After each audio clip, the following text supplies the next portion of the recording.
Everyone, welcome back to my channel. आज हम बात करेंगे everyone is you pushed out, जिस पर मैं 2 वीडियो पोस्ट कर चुकी हूँ।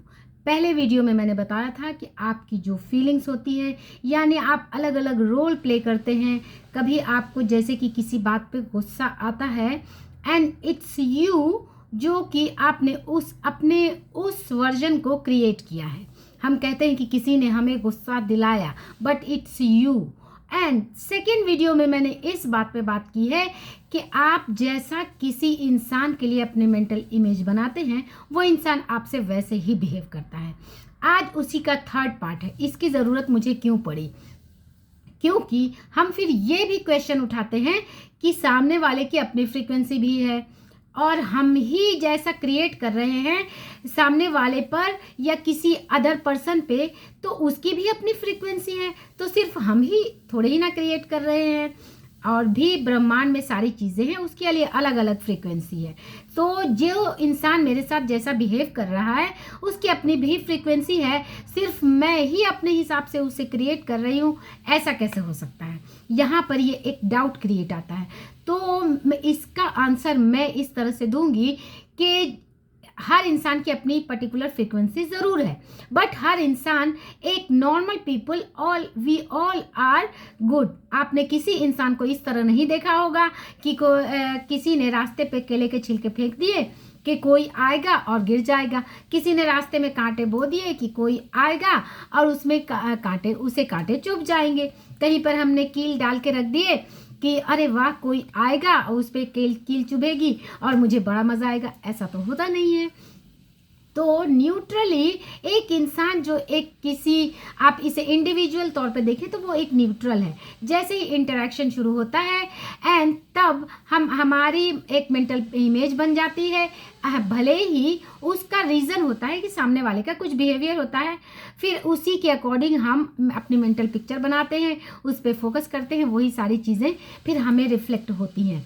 तो सामने वाले की अपनी फ्रीक्वेंसी ज़रूर है, लेकिन अगर सामने वाले की नेगेटिव फ्रीक्वेंसी है और हम अपनी पॉजिटिव फ्रीक्वेंसी को इतना हाई कर दें, तो सामने वाले में अगर नेगेटिविटी है भी तो वो रिमूव होकर आपके पॉजिटिव मेंटल इमेज पर जब हम बना लेते हैं तो वो इंसान उसी तरह बिहेव करने लगता है। तो यहाँ पर ये बात इसके अकॉर्डिंग नहीं आती कि सामने वाला हमें इस तरह से बिहेव कर रहा है तो मैं कैसे, सिर्फ मेरी फ्रीक्वेंसी कैसे उसे इन्फ्लुएंस कर सकती है? ये बिल्कुल कर सकती है। आप अपनी पॉजिटिव फ्रीक्वेंसी को अगर कई गुना ज़्यादा बढ़ा दें तो वो जो नेगेटिव फ्रीक्वेंसी सामने वाले की है वो उससे नलीफाई करने के लिए काफ़ी होगी। एंड जब आप अपने मेंटल पिक्चर पे किसी भी इंसान की जो कि आपके सामने अभी एक नेगेटिव पिक्चर क्रिएट कर रहा है, आप उसे जब आप हाईली पॉजिटिव इमेज अपने माइंड में बनाते हैं तो वो धीरे धीरे वैसे ट्रांसफॉर्म होने लगता है और आपके साथ वो उसी के अकॉर्डिंग बिहेव करने लगता है। तो हमारी अपनी बनाई दुनिया में हम जीते हैं, यानी हमारे सराउंडिंग में क्या चीज़ें हैं उससे हम इन्फ्लुएंस करते हैं। अगर निगेटिविटी आपके सामने दिख रही है तो उसकी पूरी जिम्मेदारी हम लेते हैं, जो कि होपोनोपोनो का बेसिक कॉन्सेप्ट आता है, आई टेक 100% रिस्पॉन्सिबिलिटी।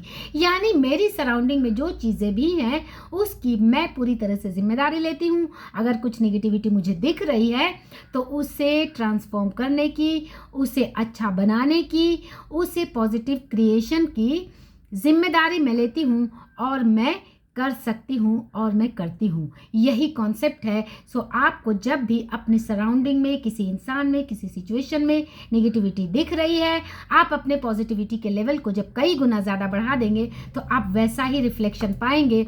आप शाहरुख खान का एग्जाम्पल मैं कई वीडियोज़ में देखती हूँ। कितने लोग हैं जो उन्हें हेटफुल कमेंट्स देते हैं, लेकिन क्योंकि उनकी पॉजिटिविटी का लेवल इतना ज़्यादा है तो वो सारे कुछ नेगेटिव लोग होने के बावजूद भी उनके फैन फॉलोइंग करोड़ों में है। कुछ गिने चुने नेगेटिव लोग अगर उन्हें हेटफुल कमेंट्स देते भी हैं तो वो आपको बिल्कुल ही नेग्लिजिबल लगेगा। तो इसका एग्जाम्पल है कि आप पॉजिटिविटी के लेवल को जब कई गुना ज़्यादा बढ़ा लेते हैं तो नेगेटिविटी बिल्कुल नलीफाई होने के लिए काफ़ी है। तो होप आप इस तीनों वीडियोस को देखेंगे तो आपको कॉन्सेप्ट समझ में आएगा। और मैं अपने वीडियोस में कहती हूँ कि कॉन्सेप्ट समझना क्यों ज़रूरी है, कि जिस तरह से कि फिज़िक्स के क्वेश्चंस आंसर सॉल्व करने के लिए आपको न्यूटन्स लॉ के कॉन्सेप्ट समझना ज़रूरी है, इसी तरह से हमें अपनी लाइफ को अगर नॉर्मली जीना है जैसे कि चल रहा है तब तो कोई बात नहीं, ज़िंदगी है चलती ही रहेगी। लेकिन अगर हमें इसे बेटर से बेटर क्रिएट करना है तो बेटर से बेटर टेक्निक्स एंड लॉज को अप्लाई करना पड़ेगा डेलिबरेटली। लॉज तो जिस तरह से हैं अपना काम कर रहे हैं, वो चाहे हम उस पर फोकस करें ना करें, वो अपना काम कर रहे हैं। लेकिन जब हम डेलिबरेटली उस पर फोकस करके उसे अपने अकॉर्डिंग ट्रांसफॉर्म करने के लिए यूज़ करते हैं, तब यही लॉ वरदान बन के हमारे सामने आता है और हमारी लाइफ को बिल्कुल ज़बरदस्त एंड शानदार बनाने के लिए काफ़ी हो जाता है। तो होप आपको मेरा वीडियो पसंद आया होगा। पसंद आए तो लाइक शेयर सब्सक्राइब करें। Thanks for watching.